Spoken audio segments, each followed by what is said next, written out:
Stuff there. Well, it's time now for a look at what's making headlines in this Monday's international press with Elena Casas. Hello, Elena. Hello again, Lorna. OK, so Italy has got a new government this Monday. What are the papers making of that? They're actually very optimistic in Italy. La Repubblica reports the crowd of journalists and photographers applauded Mario Monti as he walked out of the president's palace last night, having agreed to become prime minister. They also report 55% of Italians back the technocratic administration with Monti as leader. So that's quite a powerful endorsement. There's an even bigger one from a businessman who's taken out a full-page advertisement in La Repubblica today. You can see it there. It's an Italian flag saying this has been the most important weekend in the history of Italy over rather the last 60 years. And below it they say, "Dear President Napolitano, thank you so much for making the right choice for the future of Italy. We believe, like you, that Italy is a great country that can overcome its temporary difficulties." Wow, so very positive there. But what about the paper itself? Are their editorials just as confident?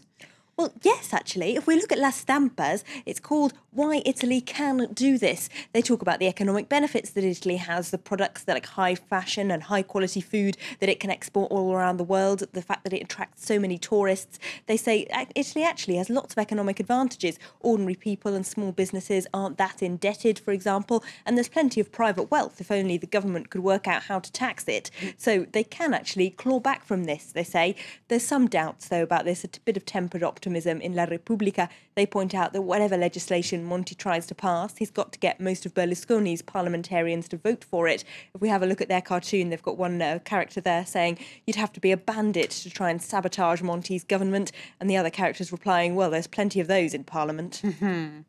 I wonder who they could be referring to there. But moving on, we were talking about Spain a little bit earlier on in the news bulletins, where the Indignados movement that sort of swept Europe, they took to the streets again over the weekend. And that's partly sparked by a general election campaign going on at the moment. So how's the press there covering that?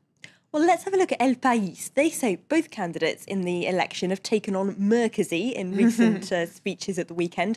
That's the socialist candidate Rubalcaba, who said that he thought Germany was imposing unfair budget discipline on the rest of Europe. And even the conservative candidate, Mariano Rajoy, said he thought Germans should realise that if Italy and Spain's economies collapsed, then that would affect them as well.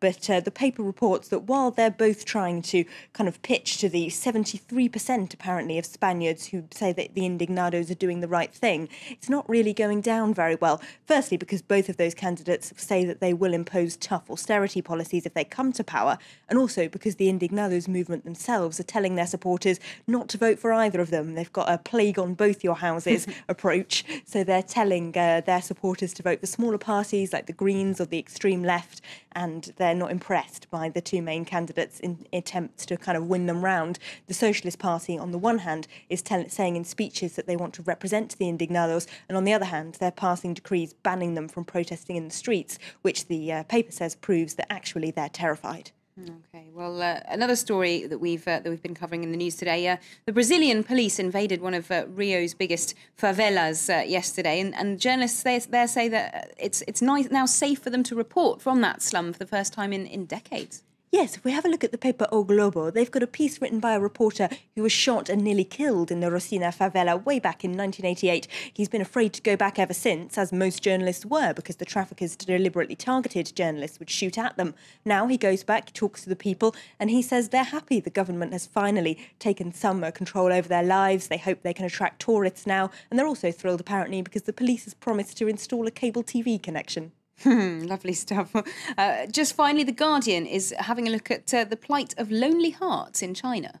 Yes, their correspondent has been to a matchmaking expo in Shanghai, which apparently attracted 40,000 people this weekend. It's difficult for young Chinese professionals to find a husband or wife, especially for young men, because there's as many as 30 million more of them than there are women, because of the one-child policy and a preference for boys. But there's pretty high expectations on these singles ahead of their dates. They've been asked to display their salaries along with their interests to future dates. And lots of the 30-somethings have even brought their parents with them, such is the pressure to get married. Goodness me, no pressure there. Not. I know, terrifying, isn't it? Thanks very much indeed, Elena, for that sort of roundup of today's international press.